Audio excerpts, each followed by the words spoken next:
Bonjour, bonsoir à tous. Donc là, ce soir, ce sera une petite vidéo prospective.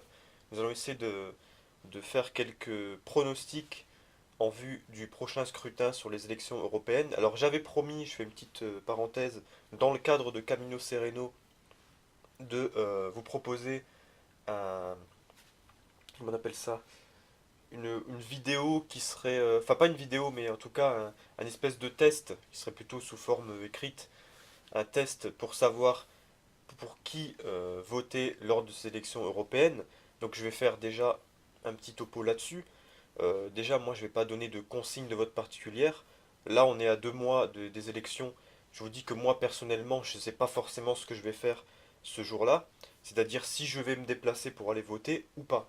Parce que je précise que jusqu'ici, je n'ai jamais voté pour des élections européennes. Je suis en âge de voter depuis 2003. Je n'ai jamais, enfin 2002 même, mais bon, 2002, je préfère dire 2003 parce qu'en 2002, il y avait des élections présidentielles, mais je n'y ai pas participé puisque je n'étais pas encore en âge de voter. Je m'excuse pour mon accent un peu nasal, mais je suis légèrement pris des sinus. Ça c'est bon, parce que je suis un petit peu fatigué en ce moment et donc mon système immunitaire assez bas à cause de ma fatigue a laissé les microbes s'emparer de moi, mais bon, j'espère les vaincre assez vite par le repos. Voilà, ça c'est une parenthèse. Je reviens donc sur les pronostics. Donc, moi, pour ma part, je ne sais pas encore ce que je vais faire. Je pense que beaucoup sont dans mon cas. Je me réserve le droit de ne pas voter encore une fois cette fois-ci. Pourquoi? Simplement parce que, déjà pour des raisons de principe, hein, c'est-à-dire que je ne reconnais pas et je n'ai jamais reconnu l'institution européenne euh, comme quelque chose de légitime. C'est pourquoi, et encore moins aujourd'hui depuis les révélations de Philippe de Villiers, mais bon, qui sont pas vraiment un scoop pour moi. Il Et y a un mec qui me dit touche pas à ça. Je dis je comprends pas pourquoi. Je viens de comprendre ce matin en lisant Le Figaro et Le Monde. En fait, Bayer paye. Bayer est un des grands financiers du Parlement européen, des partis politiques européens qui siègent au Parlement européen. En d'autres termes, la polyarchie délibérative dont ils parlent tous, avec ce terme savant. Ça veut dire qu'en fait, il n'y a pas de loi comme quand il y a une puissance publique souveraine, démocratique, contrôlée.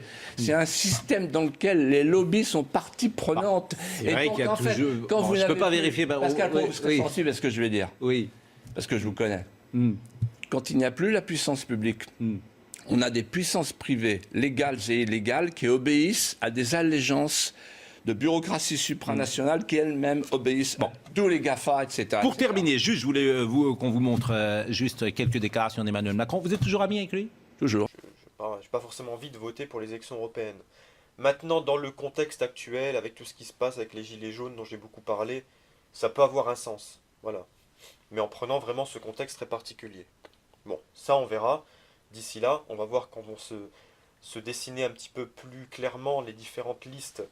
Quand on connaîtra les listes définitives, là je proposerai ce test en fonction des programmes, etc. pour savoir un petit peu si vous avez l'intention de voter pour les élections européennes, quel est le parti ou la liste qui est le plus en phase avec votre propre façon de voir les choses. Voilà, donc ça sera très méthodique, je vous montrerai comment faire. Voilà. Alors on enchaîne tout de suite avec les prospectives. Vous avez vu ce titre déjà qui donne le ton, c'est-à-dire qu'on va y aller tout de suite, on va pas passer par quatre chemins, hein. Effectivement, je pense que la République en marche, en tout cas la liste menée par la République en marche, gagnera ces élections. Alors, quand je dis gagnera ces élections, les élections européennes sont particulières quand même. C'est-à-dire que c'est un scrutin non pas uninominal, enfin euh, c'est un scrutin par liste, mais un scrutin par liste qui est proportionnel. C'est-à-dire que il n'y a qu'un seul tour, et à l'issue de ce tour unique, vous avez la liste qui a fait le plus de voix, qui arrive en tête donc, et qui remporte le maximum de sièges, avec un bonus particulier. C'est-à-dire qu'il y a une proportionnelle, mais cette proportionnelle, si vous voulez, est faite de manière suivante, c'est-à-dire que le premier a un bonus, il a un nombre de sièges euh, disproportionné justement par rapport à la proportion réelle. Après, ça se fait en proportion des résultats réels pour les autres, pour ceux qui suivent. Mais par contre, pour le premier, il y a une espèce de bonus qui fait que il y a beaucoup plus de sièges que ce qu'il ne devrait. Voilà. Et ça, c'est la particularité de ce scrutin. Ce qui en fait quelque chose, c'est pas une vraie proportionnelle déjà. Voilà, donc, nous allons voter pour nos parlementaires européens, qui n'ont pas tant de pouvoir que ça en réalité, donc c'est pour ça aussi que c'est un peu hypocrite, mais peu importe. Voilà. Et je pense effectivement que la République en marche va gagner, je vais expliquer pour quelles raisons. Alors c'est vrai que, en tout cas, bon, je vais être clair, hein. Moi je suis pas Madame Irma, je suis pas une voyante, je suis pas, voilà, je suis pas voyant non plus. Voilà, je peux pas.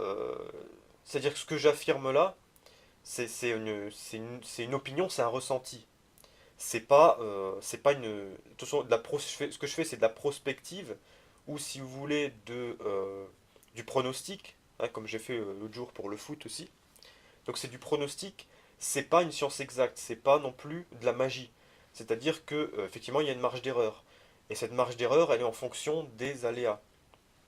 Là, on va dire très clairement, je suis persuadé que si le scrutin avait lieu demain matin, là c'est clair que j'aurais raison. Là c'est clair que la République en marche gagnera demain matin. Or, ce n'est pas demain matin, c'est dans 2 mois. Et d'ici 2 mois, c'est vrai qu'il peut se passer beaucoup de choses.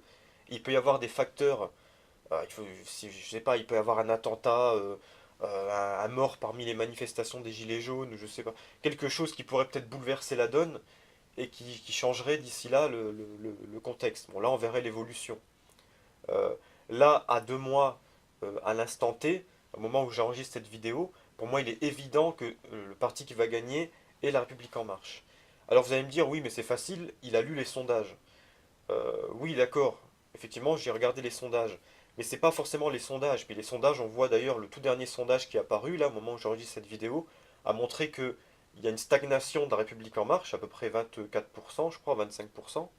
Et vous avez une progression lente, mais une progression quand même du Rassemblement national qui est à 21%, donc qui est assez près, et qui peut encore grappiller des voix. Et vous avez bon, assez loin encore le LR, hein, les Républicains, mais qui grappillent aussi quelques places. Voilà, ce qui fait que on peut imaginer que d'ici 2 mois, ils peuvent se rapprocher. Alors ça, c'est la tendance aussi, faire attention aux tendances. Mais je pense que la République En Marche gagnera quand même. Et je vais expliquer pourquoi. Parce que ça peut paraître totalement incongru, totalement incompréhensible, vu l'impopularité du président actuel, vu tout ce qui se passe, etc. Mais je vais vous dire, le problème c'est qu'on voit souvent les choses de son point de vue, et on n'a pas une vision globale. Et la vision globale, elle m'oblige à dire que même si beaucoup de gens sont comme moi, effectivement, on déteste ce gouvernement et le trouve complètement... enfin, on n'a qu'une seule envie, c'est qu'ils dégagent tous. Malgré ça, il faut se dire qu'en réalité, on est seulement à 2 ans, même pas moins de 2 ans de la présidentielle de 2017, et en réalité, il n'y a pas grand-chose qui a bougé depuis. C'est-à-dire que les forces politiques sont à peu près les mêmes. C'est-à-dire que vous avez... Je vous rappelle que les élections présidentielles de 2017 ont surtout montré une chose, c'est que la France est très divisée politiquement. Parmi les gens qui sont politisés ou qui constituent un corps électoral, on va dire, stable. Parce qu'après, vous enlevez tous les gens, effectivement, qui ne votent pas, pour des tas de raisons, soit par dégoût, soit par le fait que bon, ils s'en fichent totalement, enfin bref, ou qu'ils n'ont plus aucun espoir dans la politique. Il y a différents cas de figure. Mais dans ceux qui votent encore, on va dire, il y a une grande division. Et il y a 4 pôles. Hein, c'est ce que j'avais fait dans ma vidéo où j'avais tiré les conclusions, hein, du, du scrutin.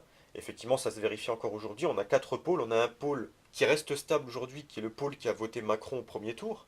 C'est-à-dire que c'est à peu près, je ne sais plus comment c'était, c'est à peu près 20% ou 10%, je ne me souviens plus.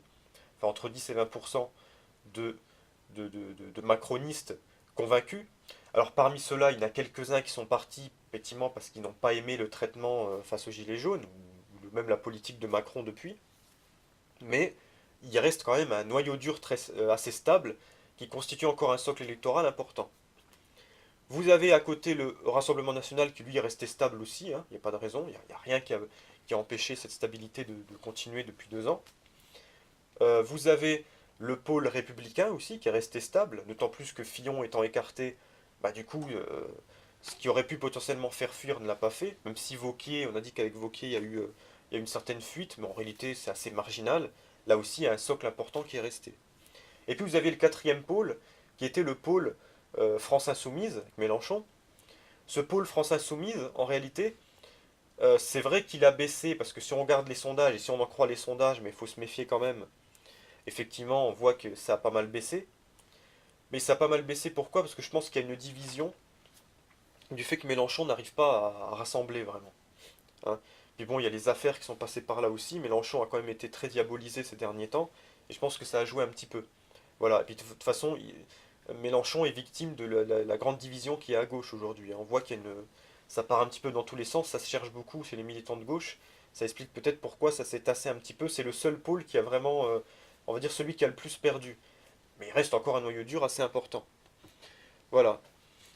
Alors, parce que bon, il y a tous les déçus aussi des socialismes qui là sont en train de discuter, d'essayer de refonder quelque chose. On a vu qu'il y a quelque chose qui s'est fait autour de Glucksmann, par exemple, qui pour moi n'ira pas très loin, mais peut grappiller un petit peu cet électorat de gauche qui a suivi Mélenchon pendant la présidentielle. Voilà. Alors voilà pour les quatre pôles. Et si on regarde ça, ben, c'est vrai que la configuration va être la même, donc forcément le pôle qui va rester le plus haut, c'est toujours celui de Macron. Et effectivement, on l'a vu avec les foulards rouges, on le voit avec beaucoup de gens qui s'expriment dans les médias, parce que ceux-là ont beaucoup la parole dans les médias, c'est-à-dire tous ceux qui soutiennent le gouvernement, plus ou moins, qui en aura le bol des gilets jaunes, etc., constituent quand même une masse électorale assez importante, même si on ne s'en rend pas forcément compte, même si ce n'est pas forcément les gens que vous côtoyez, que vous voyez avec des gilets jaunes sur les ronds-points, parce qu'il y a aussi cette France-là qui existe, voilà, qui n'est pas forcément la mienne, hein, mais qui existe. Voilà. Alors, c'est pour ça que c'est assez difficile à concevoir, mais il existe vraiment ce socle toujours important de gens qu'on va considérer comme on les veut. Voilà, on peut considérer que c'est des abrutis ou ce que vous voulez. Mais ils existent parce qu'ils ne sont pas dans la même temporalité, ils ne sont pas dans le même niveau de conscience. C'est pas la même chose. Voilà, et ces gens-là voient Macron, Castaner, Philippe, son gouvernement comme un gouvernement qui agit, et qui agit peut-être dans leur sens à eux. Voilà.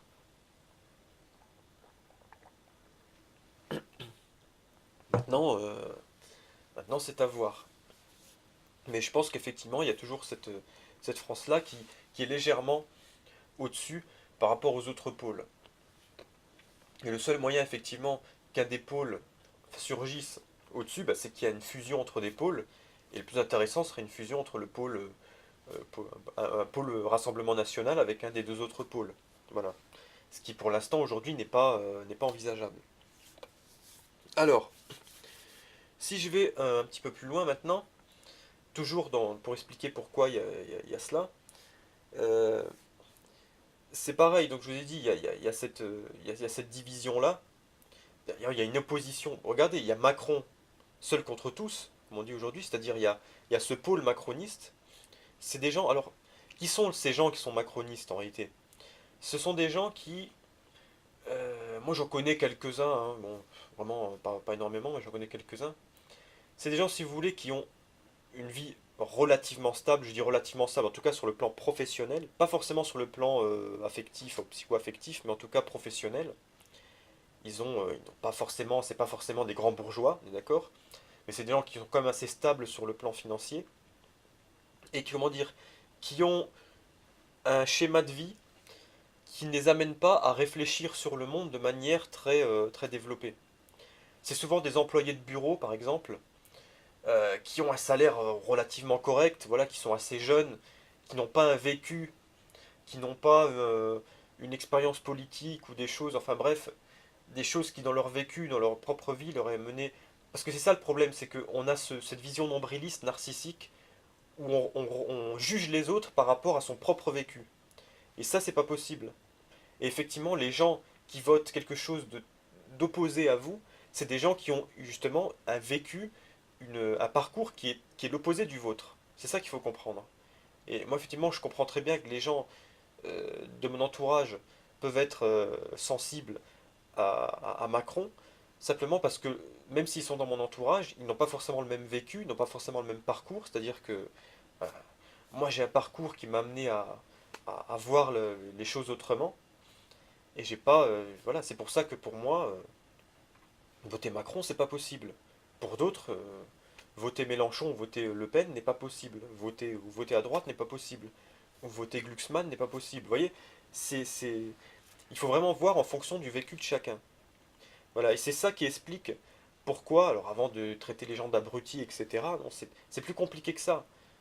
C'est le vécu qui fait les choses. Et à un moment donné, c'est vrai qu'il peut y avoir un basculement dans sa vie, mais ça, il faut avoir une personnalité forte pour pouvoir admettre qu'on s'est trompé, qu'on bascule dans quelque chose. Moi, ça m'est arrivé hein, de me dire politiquement de changer, hein, de dire voilà, je suis pas, euh, j'étais pas sur la bonne ligne et j'ai évolué. C'est pas attention, faut pas confondre trahir et évoluer, c'est pas la même chose. Hein. Voilà. Et là, le problème, c'est qu'il y a des gens qui ne peuvent pas évoluer parce qu'ils ils ont pas ce niveau de conscience-là. Ils sont dans un schéma de vie qui leur convient à peu près, ils voient pas de quoi remettre en cause en profondeur la société. Contrairement aux gilets jaunes qui, eux, sont des gens, ce que Stéphane Edouard appelle des tragiques. Hein, voilà. D'ailleurs, il reprend ce terme-là à quelqu'un d'autre, il parle des optimistes et des tragiques. Voilà, mais c'est vrai que oui, c'est comme ça qu'il faut voir les choses. Pour comprendre comment il peut y avoir une telle division électorale, une telle, une telle fracture entre des gens qui vivent dans le même pays, qui peuvent être de mêmes conditions sociales, mais qui n'ont pas forcément la même, la même vision politique. Voilà, voilà alors, je sais pas si j'ai encore quelque chose à rajouter, donc voilà, pour moi, c'est pour ça que je vois vraiment la République en marche gagner dans 2 mois. On verra si je me trompe, on pourra, voilà, je ferai mon mea culpa, je tirerai le bilan de tout cela. Je vous ai dit, la seule chose qui pourrait permettre que, moi je pense que le seul parti qui passerait devant potentiellement, c'est le Rassemblement National, mais la seule condition pour que le Rassemblement National puisse percer suffisamment, je vous dis, il faudrait qu'il y ait un événement important qui puisse renverser la balance.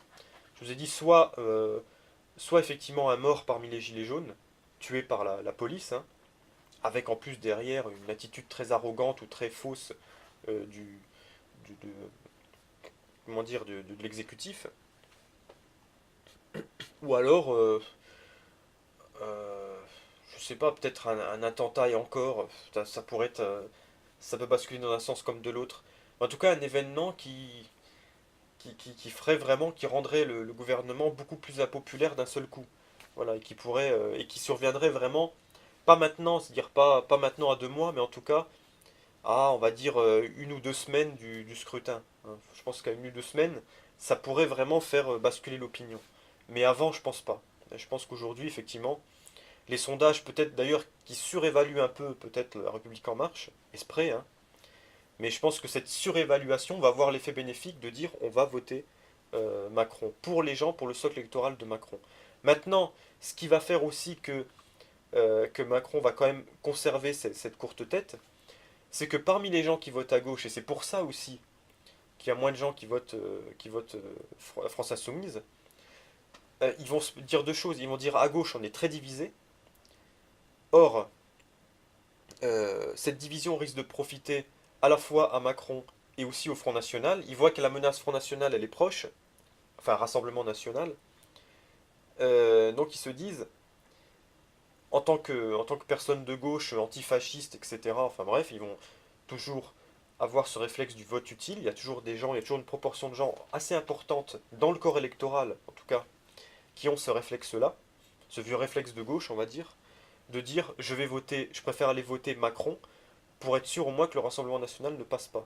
Et pour pas que l'Europe bascule, en tout cas pour la France et pour beaucoup d'autres pays, et c'est le risque aussi, hein, que l'Europe bascule chez les eurosceptiques, ou chez les europhobes. Voilà.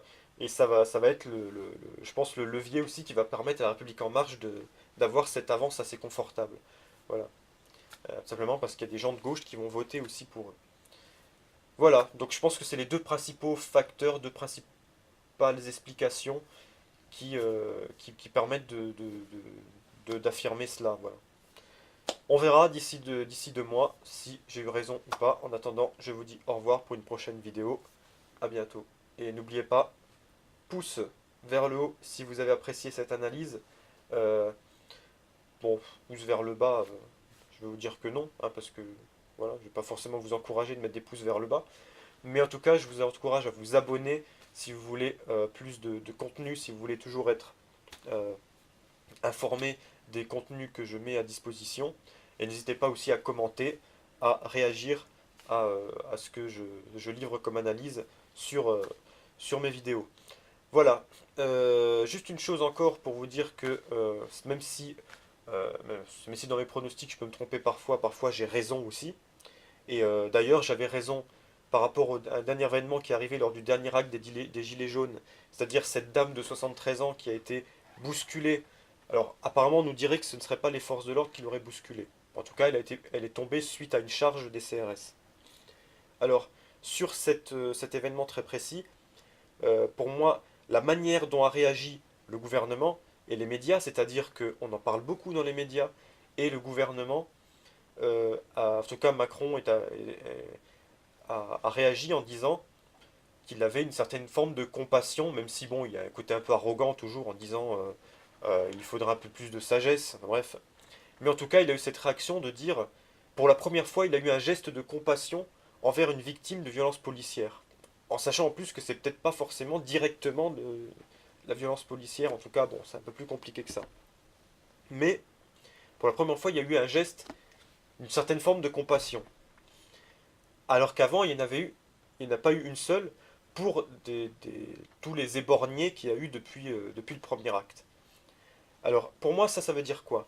Parce qu'il y a une différence fondamentale entre cette dame-là et tous les autres blessés et mutilés qu'il y a eu avant, c'est que cette dame-là a 73 ans, alors que les autres étaient relativement jeunes. Et ça, j'en avais parlé dans une de mes vidéos.